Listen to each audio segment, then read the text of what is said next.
വിവാഹ തടസ്സങ്ങളൊക്കെ ഉള്ളവർക്ക് ഭഗവതിക്കൊരു താലി സമർപ്പിക്കുന്നതിന്റെ ഭാഗമായി അധികം വൈകാതെ തന്നെ കല്യാണ ഭാഗ്യം ഉണ്ടാകുന്നതായിട്ട് അറിയപ്പെടുന്നു. ഇവിടെ അങ്ങനെ സംഭവിച്ചിട്ടുണ്ട് അല്ലെ? താലി ചാർത്തിയിട്ട് ആളുകൾക്ക് അങ്ങനെ വിവാഹം നടന്ന ഒരു ഇതുണ്ട് അല്ലെ? നമസ്കാരം, സുധീഷ് ചെമ്പകശ്ശേരിയാണ്. അപ്പൊ ഞാൻ ഇന്നിപ്പോ ഇവിടെ ഉള്ളത് ഇവിടെ അന്നപൂർണേശ്വരി ക്ഷേത്രം, ആറ്റാശ്ശേരി അന്നപൂർണേശ്വരി ക്ഷേത്രത്തിലാണുള്ളത്. ഒരുപാട് ചരിത്രവും ഐതിഹ്യമൊക്കെ ഉള്ളൊരു ക്ഷേത്രമാണ്. അപ്പൊ ഇത് ചെറിയൊരു കോവിലായിരുന്നു ഈ ക്ഷേത്രം. അത് ഇവിടുത്തെ ജനങ്ങളുടെ പങ്കാളിത്തം കൊണ്ട് ഇത്രയും വിപുലമായിട്ട് ഒരു വലിയ ക്ഷേത്രമായിട്ട് മാറിയിട്ടുണ്ട് ഇപ്പോൾ. അപ്പൊ നമുക്കിത് പാലക്കാട് ജില്ലയിലാണ് ഈ ക്ഷേത്രം ഉള്ളത്. ഇത് മണ്ണാർക്കാട് ചെർപ്പുളശ്ശേരി റൂട്ടില് കരിമ്പുഴ എന്ന് പറഞ്ഞ സ്ഥലത്ത് ഇറങ്ങിക്കഴിഞ്ഞാൽ അവിടെ നിന്ന് നേരിട്ട് അമ്പലത്തിലേക്ക് വരാനുള്ള ഒരു വഴിയുണ്ട്. ഒരു 1-2 കിലോമീറ്റർ ഉണ്ടാവും ഇവിടേക്ക് മൊത്തം. 4 കിലോമീറ്റർ ഉണ്ട് ഇവിടേക്ക്. അപ്പോൾ ഈ അമ്പലത്തിന്റെ വിശേഷങ്ങളും ചരിത്രങ്ങളും ഒക്കെ ഞാൻ നിങ്ങൾക്ക് പറഞ്ഞുതരാം. അതിനൊക്കെ ഇവിടെ ആൾക്കാരുണ്ട് എൻ്റെ കാര്യങ്ങളൊക്കെ പറയാൻ വേണ്ടിയിട്ട്. അതേമാതിരി ഇവിടുത്തെ വഴിപാടുകൾ എന്താണ് ഇതൊക്കെ. അപ്പോൾ കുറേ ക്ഷേത്രങ്ങൾ ഞാൻ നിങ്ങളെ പരിചയപ്പെടുത്തിയിട്ടുണ്ട്. അപ്പോൾ ഈ ക്ഷേത്രം മറ്റുള്ളവർക്ക് എത്താൻ വേണ്ടിയിട്ട് മാക്സിമം ആളുകൾ ഷെയർ ചെയ്യുക. അതുപോലെ ഇത് ഫേസ്ബുക്കിലും യൂട്യൂബിലും ഞാൻ അപ്ലോഡ് ചെയ്യുന്നുണ്ട്. ഫേസ്ബുക്കിൽ ആദ്യമായിട്ട് വീഡിയോ കാണുന്ന ആളുകളാണെങ്കിൽ പേജ് ഫോളോ ചെയ്തിട്ട് വീഡിയോ കാണുക. അതുപോലെ യൂട്യൂബിലാണെങ്കിൽ ഒന്ന് സബ്സ്ക്രൈബ് ചെയ്ത് കൊടുക്കുക. മാക്സിമം ഷെയറും ലൈക്കും കമന്റും ചെയ്യുക. അപ്പോൾ ഞാൻ എന്തായാലും ഈ അമ്പലത്തിന്റെ വിശേഷങ്ങളും കാര്യങ്ങളൊക്കെ ഒന്ന് കാണിച്ചു തരാം കേട്ടോ. ഓക്കെ. ഇത് പാലക്കാട് ജില്ലയിൽ മണ്ണാർക്കാട് ചെർപ്പുളശ്ശേരി റൂട്ടിൽ കരിമ്പുഴ ആറ്റാശ്ശേരിയിൽ സ്ഥിതി ചെയ്യുന്ന അന്നപൂർണേശ്വരി ക്ഷേത്രം. ഈ ക്ഷേത്രത്തിന് 2000 വർഷത്തിലധികം പഴക്കം ഉള്ളതായി പറയപ്പെടുന്നു. കരിമ്പുഴയിൽ നിന്നും 4 കിലോമീറ്റർ ദൂരം യാത്ര ചെയ്താൽ ഈ ക്ഷേത്രത്തിലെത്താം. അന്നപൂർണേശ്വരിയായ പാർവതി ദേവിയാണ് ഇവിടെ പ്രധാന പ്രതിഷ്ഠ. ഇതിനു പുറമെ ഉപദേവന്മാരായി ശിവൻ, അയ്യപ്പൻ, ഗണപതി തുടങ്ങിയ പ്രതിഷ്ഠകളുമുണ്ട്. പുറത്ത് നാഗപ്രതിഷ്ഠയും സ്ഥിതി ചെയ്യുന്നു. പാർവതി ദേവിക്ക് താലി ചാർത്തിയാൽ എല്ലാ വിവാഹ തടസ്സവും മാറും എന്ന് ഭക്തർ ഉറച്ചു വിശ്വസിക്കുന്നു. കോഴിക്കോട് സാമൂതിരി മഹാരാജാവിൻ്റെ ഭരണകാലഘട്ടം അവസാനിച്ചതോടെ ക്ഷേത്രങ്ങളുടെ നടത്തിപ്പിൽ വന്ന അനാവസ്ഥ കാരണം ഈ ക്ഷേത്രവും നാശോന്മുഖമായിക്കൊണ്ടിരുന്നു. അങ്ങനെ ഈ ക്ഷേത്രത്തിൻ്റെ പൂജയും മുടങ്ങിയതായി പറയപ്പെടുന്നു. ദശകങ്ങളോളം കാട് പിടിച്ച് നിലപരിശായി കിടന്നിരുന്നുവത്രേ. അന്നാട്ടിലെ ഭക്തജനങ്ങളുടെ കൂട്ടായ പരിശ്രമം കൊണ്ട് ക്ഷേത്രം ഇന്നത്തെ നിലയിലെത്തി. ക്ഷേത്രത്തിലെ പ്രധാന ആഘോഷം പ്രതിഷ്ഠാ ദിനമായി ആഘോഷിക്കുന്നു. മേടമാസത്തിലെ അത്തനാൾ ഭഗവതിയുടെയും ചിത്രനാൾ മഹേശ്വരൻ്റെയും പ്രതിഷ്ഠാ ദിനമായി ആഘോഷിക്കുന്നു. വിശേഷ ദിവസങ്ങളിലൊക്കെ അന്നദാനവും നടത്തിവരുന്നു. ശിവരാത്രിയും ഇവിടെ വലിയ രീതിയിൽ ആഘോഷിക്കാറുണ്ട്. ഈ വീഡിയോ ഫേസ്ബുക്കിലും യൂട്യൂബിലും അപ്ലോഡ് ചെയ്യുന്നുണ്ട്. ഫേസ്ബുക്ക് ഫോളോ ചെയ്യുന്നതോടൊപ്പം യൂട്യൂബ് സബ്സ്ക്രൈബ് ചെയ്ത് ലൈക്ക്, ഷെയർ, കമന്റ് ചെയ്യാൻ മറക്കരുത്. നമസ്കാരം. പേര്? അപ്പുണ്ണി, ആറ്റാശ്ശേരി. ആറ്റാശ്ശേരി അല്ലേ? ഈ അമ്പലത്തില് സ്ഥിരം ഉള്ള ആളാണ്? എപ്പോഴും ഇവിടെ ഉണ്ടാവും അല്ലേ? ഇവിടെ വായനയും ഇതൊക്കെ നിങ്ങളാണ് ചെയ്യുന്നത്. അപ്പൊ ഈ ക്ഷേത്രത്തിന് ഏകദേശം എത്ര വർഷം പഴക്കമുണ്ടാവും? ഏതാണ്ട് ഒരു 500 വർഷത്തിൽ കൂടുതൽ പഴക്കമുള്ളതായിട്ടാണ് ചരിത്രം രേഖപ്പെടുത്തുന്നത്. ഒരു കാലത്ത് ഇവിടെ മുഖ്യ ബലിക്കലായിട്ടുള്ള അത് ഉടഞ്ഞു പൊളിഞ്ഞ് കിടക്കുന്ന ഒരു അവസ്ഥയാണ് ഞങ്ങളുടെ സ്കൂൾ കാലങ്ങളിലൊക്കെ ഓർമ്മയായിട്ട് വരുന്നത്. അങ്ങനെ ഇതിനൊരു ക്ലോസിനായിട്ടുള്ള ഒരു വഴി മാത്രമാണ്. ഇവിടെയൊക്കെ കാട് പിടിച്ച് കിടക്കുന്ന ഒരവസ്ഥയിലാണ് എന്റെയൊക്കെ കുട്ടിക്കാലത്തെ ഓർമ്മകളായിട്ട് ഈ ക്ഷേത്രമായിട്ട് ബന്ധപ്പെട്ടുള്ളത്. അങ്ങനെ വർഷങ്ങൾക്ക് ശേഷം ഇവിടെ കുറച്ച് ഭക്തര്, വിരലിലാവുന്ന ഭക്തരുടെ ഒരു കൂട്ടായ്മ ഈ ബലിക്കലിന്റെ 4 പുറം ചെറിയൊരു തിണ്ട് പോലെ ഒരു ഇതുണ്ടായിരുന്നു. അതിൽ ഇരുന്നു കൊണ്ട് ഭാവി കാര്യങ്ങളെ ചർച്ച ചെയ്യുകയും അങ്ങനെ ചെറിയൊരു താൽക്കാലിക കമ്മിറ്റി ഉണ്ടാക്കി കേവലം ചെറിയ എമൗണ്ടുകൾ കളക്ട് ചെയ്തുകൊണ്ട് മാസത്തില് ഒരു പൂജ എന്നുള്ള നിലയ്ക്ക് നമ്മൾ തുടങ്ങി വെക്കുകയായിരുന്നു നമ്മുടെ സീനിയേഴ്സ് ആയിട്ടുള്ള ഭക്തജനങ്ങൾ. അങ്ങനെ അതിനുശേഷം പിന്നെ തുടർച്ചയായിട്ടുള്ള പ്രവർത്തനങ്ങൾ കൊണ്ട് ഇന്ന് ഏതാണ്ടൊരു മഹാക്ഷേത്രമായിട്ട് നമ്മുടെ ആറ്റാശ്ശേരി അന്നപൂർണേശ്വരി ക്ഷേത്രം വന്നിരിക്കുകയാണ്. ഇപ്പോ ഓരോ ക്ഷേത്രങ്ങളും ഓരോ പ്രത്യേകതകളുണ്ടല്ലോ. അതായത് അപ്പൊ ചില വഴിപാടുകൾ കഴിച്ച് തന്നെ കാര്യങ്ങൾ നടക്കും. ഓരോ അമ്പലത്തിനും ഓരോ ഇതുണ്ട്. ഇപ്പോ ഹനുമാൻ സ്വാമിയുടെ വടമാല, അതേമാതിരി കുറെ കാര്യങ്ങളുണ്ടല്ലോ. ഇവിടുത്തെ ഒരു പ്രത്യേക വഴിപാട് എന്താ? അതെ, ഇവിടെ അന്നപൂർണേശ്വരി ശാന്തസ്വരൂപിണിയായിട്ടാണ് ഇവിടെ പ്രതിഷ്ഠിതമായിരിക്കുന്നത്. പാർവതി ദേവി എന്ന സങ്കല്പത്തില് ഇവിടെ വിവാഹ തടസ്സങ്ങളൊക്കെ ഉള്ളവർക്ക് ഭഗവതിക്കൊരു താലി സമർപ്പിക്കുന്നതിന്റെ ഭാഗമായി അധികം വൈകാതെ തന്നെ കല്യാണ ഭാഗ്യം ഉണ്ടാകുന്നതായിട്ട് അറിയപ്പെടുന്നു. ഇവിടെ അങ്ങനെ സംഭവിച്ചിട്ടുണ്ട് അല്ലെ? താലി ചാർത്തിയിട്ട് ആളുകൾക്ക് അങ്ങനെ വിവാഹം നടന്ന ഒരു ഇതുണ്ട് അല്ലെ? അതാണ് ഏറ്റവും കൂടുതൽ നടക്കുന്ന വഴിപാടും അതാണ് പ്രധാനവും. കുറെ വഴിപാടുകളുണ്ട്. അല്ല, പ്രധാന വഴിപാടുകൾ പൂരമ്പലത്തിന്റെ പ്രത്യേകത അനുസരിച്ചുള്ള വഴിപാട് ഇതാണ്. അതെ, ഇപ്പോ കഴിഞ്ഞ വർഷത്തിന്റെ വളരെ കമ്മിറ്റിക്കാരും ഭക്തജനങ്ങളുമായിട്ടുള്ള ആളുകളുടെ സഹകരണത്തോടെ നവീകരണ കലശം വളരെ ഗംഭീരമായിട്ട് തന്നെ നടന്നു.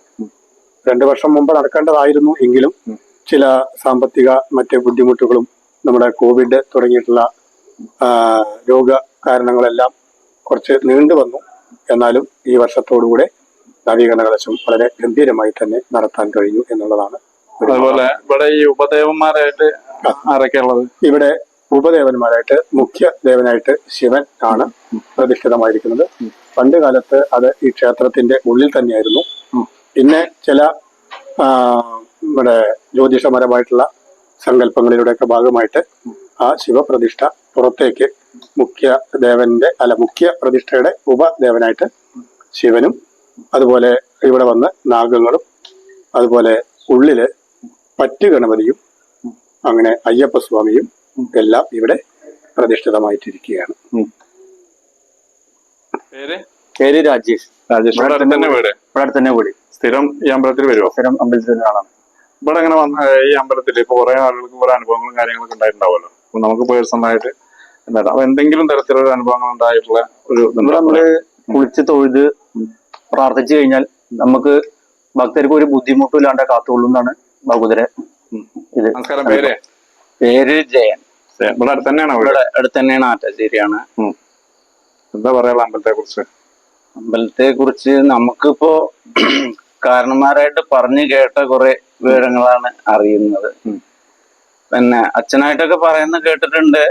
പിന്നെ കാർത്തികൾക്ക് വളരെ ഗംഭീരമായിട്ട് ആഘോഷിച്ചിരുന്നു. കോഴിക്കോട് സാമൂതിരിമാരുടെ കീഴില് അധീനത്തിലായിരുന്നു ഇവിടെ പൂജകളും കാര്യങ്ങളൊക്കെ നടന്നു പോന്നിരുന്നത്. പിന്നെ അങ്ങനെ സാമൂതിരി കാലഘട്ടത്തിലെ അപൂർവ ക്ഷേത്രങ്ങളിൽ ഒന്നാണ്.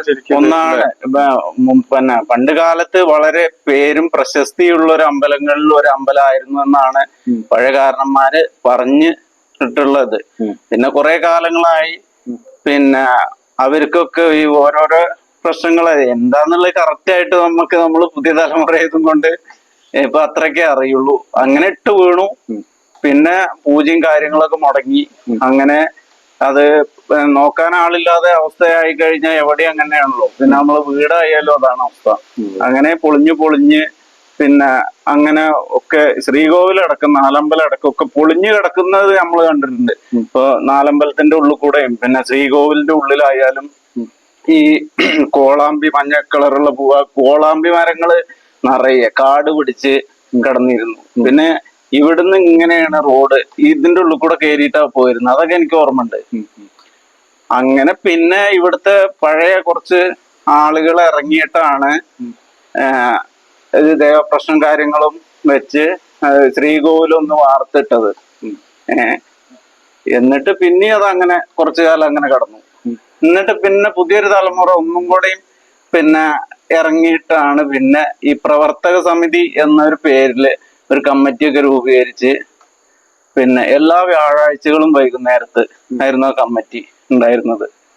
അങ്ങനെ കുറച്ച് ആ കമ്മിറ്റിയിൽ അങ്ങനെ വന്ന് ഇതിപ്പോ ഈ ഇരിക്കുന്ന ഈ ഒരു ഭാഗത്താണ് കമ്മിറ്റി കൂടിയിരുന്നത്. അന്ന് ഇതൊന്നും ആയിട്ടില്ല. അന്ന് പിന്നെ വെറുതെ വെട്ടുകല്ലിൽ ഇങ്ങനെ പടുത്ത് ഇങ്ങനെ വെറുതെ ആ പഴയ പടവ് പൊളിഞ്ഞ് ഇങ്ങനെ കിടന്ന ഇങ്ങനെ തേക്കൊന്നും ചെയ്യാത്ത അങ്ങനെ ഒരു രൂപ ഉണ്ടായിരുന്നു. ഇവിടെ ഈ പിന്നെ ബലിക്കല്ല് പൊട്ടിപ്പൊളിഞ്ഞ് ഇതായിട്ട് ഇത് പുതിയ മാറ്റി സ്ഥാപിച്ചതാണ്. അങ്ങനെ ഇവിടേക്ക് ഇരുന്നിട്ടാണ് കമ്മിറ്റി കൂടുക. എന്നിട്ട് കമ്മിറ്റിയാണ് കഴിഞ്ഞാൽ പിന്നെ കൈക്കോട്ടും മടാളും ഒക്കെ എടുത്തിട്ടാണ് ഇറങ്ങൽ തന്നെയാണ്. പിന്നെ കട്ടൻ ചായ, കുറച്ച് അവില്, ഇതൊക്കെ ഇട്ട് എല്ലാരും പിന്നെ നല്ല രസത്തില് അങ്ങനെ രാത്രികളിൽ ഒരുപാട് എനിക്ക് ഓർമ്മയുണ്ട്. ഞാനൊക്കെ ഒരുപാട് രാത്രികളിൽ എല്ലാ ക്ഷേത്രങ്ങളുടെയും ഇതിന്റെ പിന്നിലൊരു കഠിനാധ്വാനം കുറെ കഠിനാധ്വാനം ഉണ്ടായിട്ടുണ്ട്. ഇപ്പൊ ഇവിടെ ഒരു കുളം ഉണ്ടായിരുന്നു, അത് ഫുള്ള് അന്ന് ടിപ്പറൊന്നും ഇറങ്ങിയിട്ടില്ല. ഈ പിന്നെ കിഴക്കുംപുറത്തുനിന്ന് രാജേട്ടൻ എന്ന് പറയും, ചെരിക്കുംപാടത്തെ രാജേട്ടന്റെ 407 അവിടുന്ന് കയറ്റി വിടും. അവിടുന്ന് കയറ്റി ഇവിടെ അടുത്ത വണ്ടി വരുമ്പോഴേക്ക് കളച്ച് മാറ്റണം. അതെ, ഇപ്പോഴാണ് ടിപ്പർ കൊണ്ട് തട്ടിയ പരിപാടി കഴിഞ്ഞു. അങ്ങനെ ഒരുപാട് അധ്വാനത്തിന്റെ പേരിലാണ് ഈ നാട്ടില് ജനങ്ങളുടെ ഒരുപാട് കഠിന പ്രയത്നത്തിന്റെ പേരിലാണ് ഇപ്പൊ ഇങ്ങനെ ആയി മാറിയത്. ഇപ്പോഴും അതേ ആളുകളൊക്കെ സ്ട്രോങ് ആയിട്ട് നിൽക്കുന്നുണ്ട്. അതില് കുറച്ചു പേരുണ്ട് പഴയതില്, പിന്നെ കുറച്ചു പേരൊന്നുമില്ല, കുറെ പുതിയ ആൾക്കാരാണ്. പിന്നെ ഈ അമ്പലത്തിൽ ഇപ്പോഴത്തെ കമ്മിറ്റി, ഇപ്പൊ പ്രവർത്തക സമിതി അല്ല, ഒരു കമ്മിറ്റി, എക്സിക്യൂട്ടീവ് കമ്മിറ്റി, അങ്ങനെ പ്രസിഡന്റ്, സെക്രട്ടറി, കൊല്ലത്തില് പിന്നെ കർക്കിടകം 1-ാം തീയതി തെരഞ്ഞെടുക്കുക. അങ്ങനെ അതിലുള്ള അടുത്ത കർക്കിടത്തില് വീണ്ടും തെരഞ്ഞെടുക്കുക. അങ്ങനെയുള്ള ഒരു കമ്മിറ്റിയിലാണ് ഇപ്പോ പ്രവർത്തനം നടക്കുന്നത്. രാജേന്ദ്രൻ ആറ്റശ്ശേരി. ഇവിടെ തന്നെ അമ്പലത്തിലെ സ്ഥിരവാസിയാണ്. സ്ഥിരവാസി. രാവിലെ ഒരു 7 മണിക്ക് അമ്പലത്തിലുണ്ടാവും ഡെയിലി. എന്നും വരും. എന്നും വരും. വൈകുന്നേരത്തും അല്ല, രാവിലെ മാത്രം. പണിക്ക് പോണതിന്റെ മുമ്പ് ഇവിടെ വന്ന് തൊഴുതിട്ടാണ് പോവാറ്. എന്താ നമ്മുടെ അമ്പലത്തെ കുറിച്ച് പറയാറുള്ളത്? അമ്പലത്തെ കുറിച്ച് പറയാനുള്ളത് മെയിനായിട്ട് കാർത്തികൾക്കാണ് ഇവിടെ നടന്നുകൊണ്ടിരുന്നതാണ് കാരണന്മാര് പറഞ്ഞു കേട്ടിട്ടുള്ളത്. അങ്ങനെ പുരാതനമായിട്ട് വീണൊടഞ്ഞു പോയ ഒരു ക്ഷേത്രമാണ്. അപ്പൊ ഈ എല്ലാ നാട്ടുകാരുടെ പ്രവർത്തനം കൊണ്ട് ഈ നിലയ്ക്ക് എത്തിക്കിട്ടി. ഇനി ഇവിടുന്ന് അങ്ങോട്ട് മുന്നോട്ട് പ്രവർത്തനം വേണമെന്നാണ് എല്ലാരും കൂടി കൂട്ടിപ്പിടിച്ച് ഒന്നായിട്ട് നിൽക്കണം എന്നാണ് നമ്മുടെ ആഗ്രഹം. പിന്നെ ഇവിടെ എന്താ, നമ്മള് 41 ദിവസം കുളിച്ച് തൊഴുതിട്ട് പ്രാർത്ഥിച്ചു കഴിഞ്ഞാൽ എല്ലാ കാര്യങ്ങളും അമ്മ സാധിച്ചു തരുന്നതാണ്. ഇവിടെ 41 ദിവസം കുളിച്ച് തൊഴുത്, അതായത് നോമ്പ് പോലെ ഇവിടെ പ്രാർത്ഥിച്ചു കഴിഞ്ഞാൽ കാര്യങ്ങൾ നടക്കുന്നതാണ്. നമസ്കാരം. പറയും. പേര്? എന്റെ പേര് അനന്തരാണ്. ഇവിടെ എത്ര വർഷമായി? ഇവിടെ ഇപ്പോ 18 വർഷമായി. 18 വർഷമായി അല്ലേ?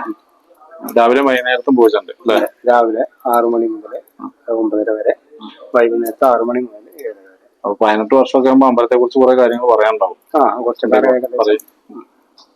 എന്തൊക്കെ അമ്പലത്തെ കുറിച്ച്? ഇത് ഒരു 1500ഓളം വർഷം പഴക്കമുള്ള ഒരു അമ്പലമാണ്. ഇപ്പോ പുനഃപ്രതിഷ്ഠയും കാര്യങ്ങളൊക്കെ കഴിഞ്ഞിട്ട് പിന്നെ ഒരു 26-27 കൊല്ലത്തോളായി. ഇപ്പോ കഴിഞ്ഞ മേടമാസത്തിലാണ് നവീകരണ കലശം കഴിഞ്ഞത്. പിന്നെ അന്നപൂർണേശ്വരിയാണ് പ്രതിഷ്ഠ. അന്നപൂർണേശ്വരിക്ക് അന്നദാനമാണ് ഏറ്റവും പ്രധാനം. അത് മലയാള മാസത്തിലെ 3ാമത്തെ ഞായറാഴ്ച അഖണ്ഡനാമത്തോടു കൂടി അന്നദാനം കാര്യങ്ങളൊക്കെ ഉണ്ട്. പിന്നെ 30 ഞായറാഴ്ച കൂട്ടപ്രാർത്ഥന ഉണ്ട്.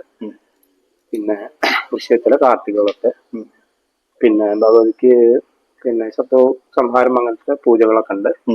പിന്നെ അത് 7 ദിവസത്തെ രക്തപുഷ്പാഞ്ജലി, കഠിന പായസം, ഇതൊക്കെയാണ് അതിന്റെ വഴിപാടുകള്. പിന്നെ കാർത്തികളൊക്കെ ഞാൻ പറഞ്ഞല്ലോ. അതേപോലെ ഇപ്പൊ ഇനി മേടമാസത്തില് ഉത്രനാളാണ് പ്രതിഷ്ഠാദിനായിട്ട് വരുന്നത്. അത് ആദ്യം 3 ദിവസമായിരുന്നു, ഇപ്പൊ അതൊരൊറ്റ ദിവസമാക്കി മാറ്റി. പിന്നെ ഇപ്പോ ഒരുപാട് പുരോഗമന പ്രവർത്തനങ്ങളൊക്കെ നടന്നിട്ടുണ്ട് അമ്പലത്തിൽ. ഇങ്ങനെ ആയിരുന്നില്ല ആദ്യം. ഇപ്പോഴാണ് ഇതൊക്കെ ഒന്ന് ഉഷാറാക്കിയിട്ട് ടെമ്പോല പതിച്ച് ശ്രീകോവില്, അങ്ങനെ ഒരുപാട് പ്രവർത്തനങ്ങൾ ഇതൊക്കെ ഇപ്പൊ കൊല്ലം ചെയ്തതാണ്. നവീകരണ കലശോത്സവത്തോടനുബന്ധിച്ചിട്ട് ചെയ്തു. രാവിലെ എത്ര മണി വന്നിട്ട് ക്ഷേത്രം? രാവിലെ 6 മണി മുതൽ 9:30 വരെ ഓപ്പൺ ആവും. 9:30 മണി വരെ ഉണ്ടാവും. വീട് ഇവിടെ അടുത്ത് തന്നെയാണ്? ഞാൻ തന്നെ.